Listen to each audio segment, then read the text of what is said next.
Hey everybody, welcome back to the team of Solemn Circus. We have Yu-Gi-Oh! Organization's Dan Parker with us at the Charlottetown Regional. Why don't you tell us what you played and go over your deck list? I got 10th place at this regional with the Dragon Rulers, post-Alliance Insight. All right. Have any shout-outs you want to give out before you go in here, by the way?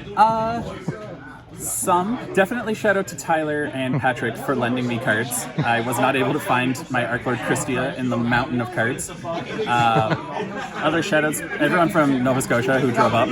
Like, this was the first regional in Prince Edward Island ever, so it was really cool to see so many people drive up. And shout out to XOR Games for running a really good event for their first event. Shout out to the judges, it was all of their first time. The head judge has judged regionals before, it was his first time head judging, and it was the first time floor judging for the floor judges, so that was really cool. Oh great, why don't you go over your deck list? Alrighty, so I guess let me face you. Start off with the Mommy Rulers. We played 3 Tidal and 3 Tempest, because these ones say go get more cards, and there are other things like Drone, Lockbird, Fuelos, and Perulia that actually match their elements. And you have to play at least 2 of each Mommy because of Chasma's effect. So it's you could just play like all 2s and 1s, but I wanted to go up to 3s on these, and it was such a good idea to do that. For babies, you always play 3 of this. This is the best card in the deck. 100% win rate resolving it. But for other babies, I played 2 of this one and 2 of this one, even though you play 3 and 2 of the moms. And then you play 1 of this card because it's very bad, and 1 of this card because it's very bad, but they are starters, and you want like variety in your baby Dragon Ruler names. I could show like a combo probably later on. Then we play Paragon Rokus. You really only need 1, but the second one still came up a couple of times, so you just play this. This deck blinds second, and then pivots into going first in game 3 specifically, which I'll explain later. So, Tenpai package. And then, because we're blinding second, we play 3 Perulia is water, 3 Meows is earth, and also a Beast and an Aqua, which actually came up, and 3 Wind Wing Beast Fuelos, and 3 Wind Spellcaster Droll and Lockbirds, and 3 Water Zombie Ghost Sister and Spooky Dogwoods. 15 cards that say end your opponent's turn. Oh. That was really, really, really, really cool. Shout out to Brad for giving me 44,200 life points with his Mermail deck into Ghost Sister, only to end and die. And then 1 Magnemite, don't leave home without it.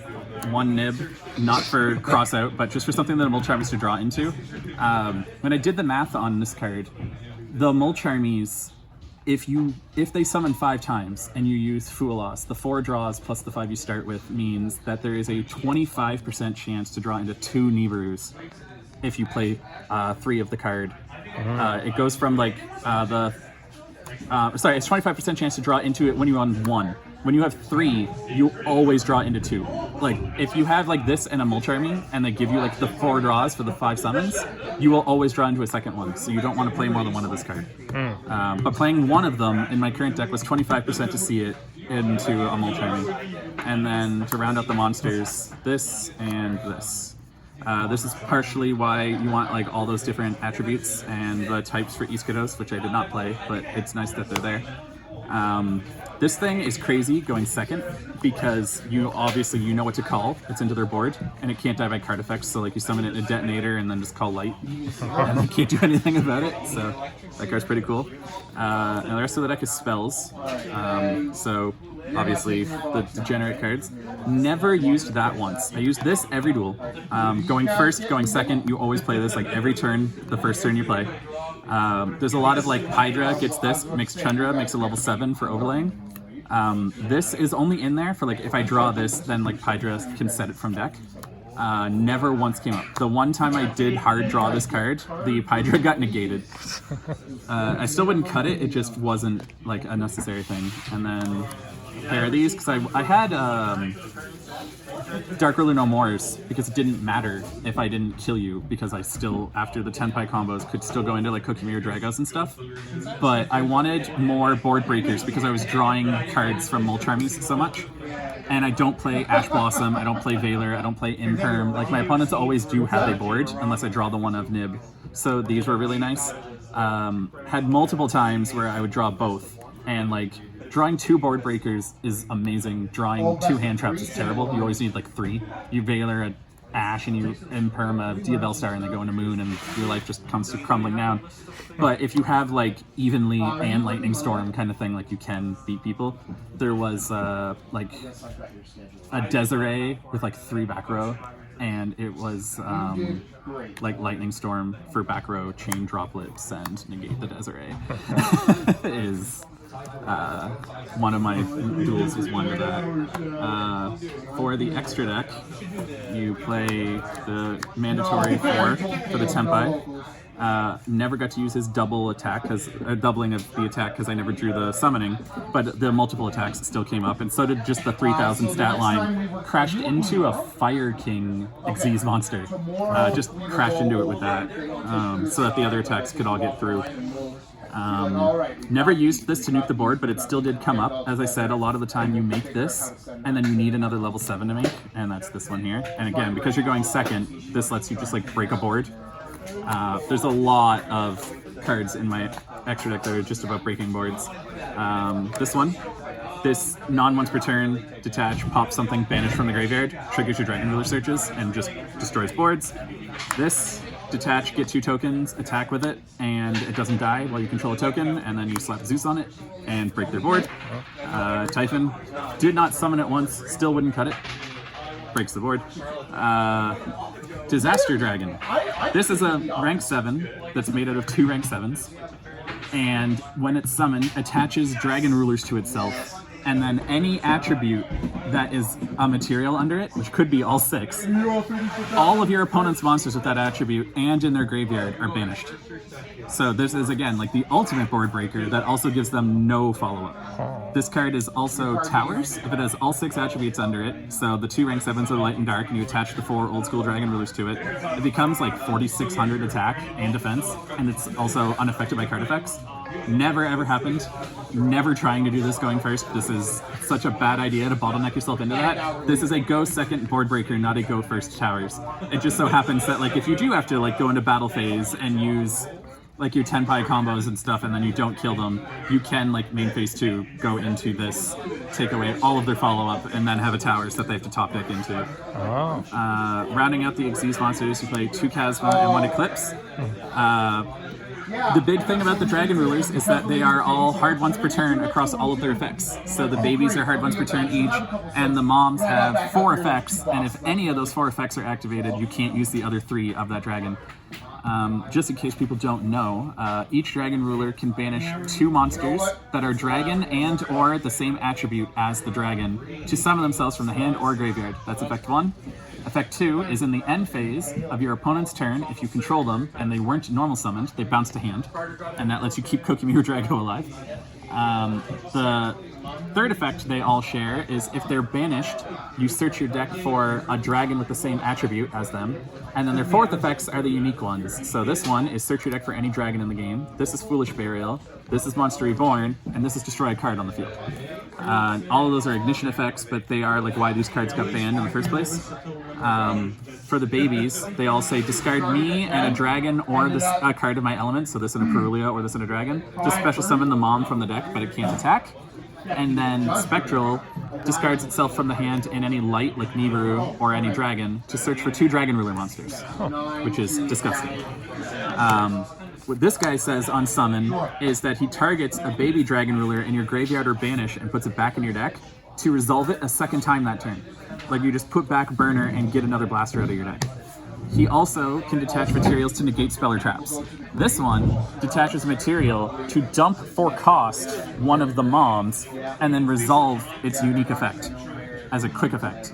So you can detach from this on your turn to dump Tidal as Foolish Burial, and then on your opponent's turn detach the other material to dump Redox for Monster Reborn to revive the card that you dumped with the Tidal. that is the typical Christie alliance that people use. To round out the extra deck, there's 3 links. There's Spheres. Everyone plays that. Everyone knows that. And then this degenerate package that won me 3 duels, this should not be allowed. This says normal summon your Droll and Lockbird, etc. Go into this. Special a Dragon Ruler. Go into this. Crash into something. Add Genroku. They lose. I like it. Did that so many times today.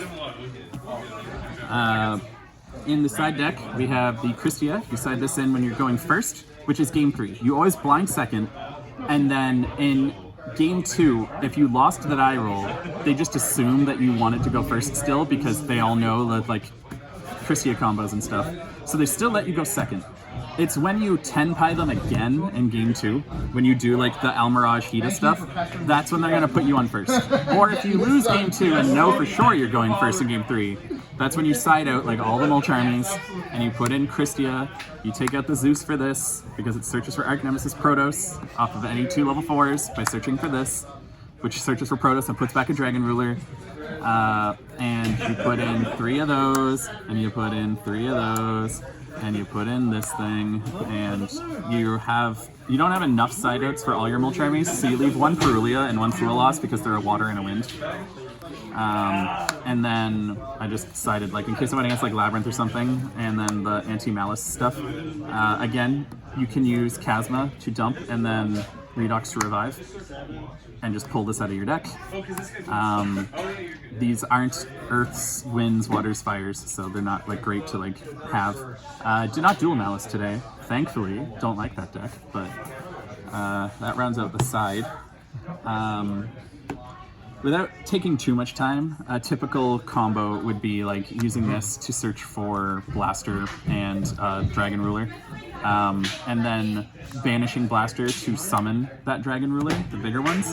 When Blaster is banished, it gets to Genroku, which summons itself and gets Hydra, which gets Kaiman.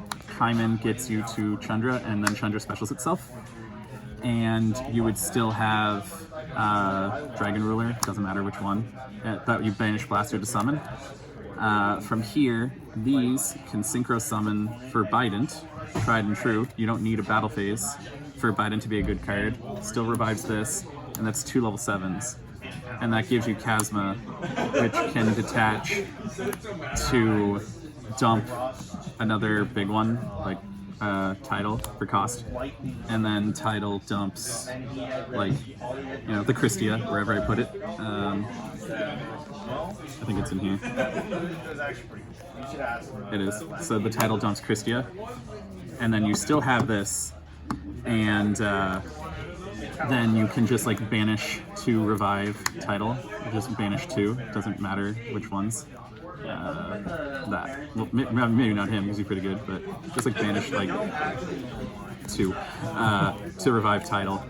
And then if you have like a baby Dragon Ruler, if you don't, this is Spheres. If you do have like a baby Dragon Ruler to pull one of the moms out of your deck, it's not exactly hard, you just added 2 with Spectral after all, then this makes Eclipse, and Eclipse puts back the baby Dragon Ruler that you banished to pull out another level 7, and this and that level 7 make the Spheres instead. And then on their turn, you have the Spell Negate. This detaches to dump Redox and revive Christia with a Spell Negate, and if they still somehow have like the Imperm or something to like out that and you didn't use this, this still then tributes itself and pulls Kokimir Drago out of the deck. And if you draw into Blast, Redox, or Tidal, so that this thing's first detach, when he's got the 2 materials, the first detach was for like Tidal to like dump Christia. If you like draw Christia and discard it with the Spectral, or you drew Tidal so you don't have to get to it using Chasma, then you can just dump or detach, and that dumps Redox instead right away. And Redox can revive the Christia right away. And then this is what your end board looks like with the Spheres. And now, when you Spheres, they negated the summon or something, and you bring out him at 0/0, This can detach still to dump Blaster to pop the normal summon. And that also still works with the Christia if it comes out. You still have the detach, or that's not, you know what I mean. The Christia. If the Christia comes out, you still have the detach for Blaster pop. That's like the basic gist of it. Like that's your like going first combos. You could, like I said, overlay these two into the Disaster Dragon and then attach 4 and get the like super towers that banishes their whole board and graveyard. But that's like what you're trying to do going first in like game 3. Game 1 and 2, you are just shutting them down with one of your 15 turn-ending cards, and then just killing them with Tenpai cards or Dragon Ruler cards. It's really easy to like discard Spectral and a Dragon, flush the Ash, and then like use normal summon Hydra and flush like some pop off their board, and then you still just banish Blaster to get to Genroku, and still just like Tenpai them anyway. Like you just hold the Tenpai until you've forced everything through. Blaster pops a back row, you make Chasma and threaten like pop from the deck, so they have to answer that because it dumps for cost. And like I played through a board of like a Lila and a Bawaku and an Imperm, and then after all of that was done, then it was like, all right, activate Kaiman in the battle phase and I just kill you. But yeah, that's the Dragon Ruler deck as I see it. All right. Well, congratulations on your performance today, and Thank you. thanks for the profile. Of course.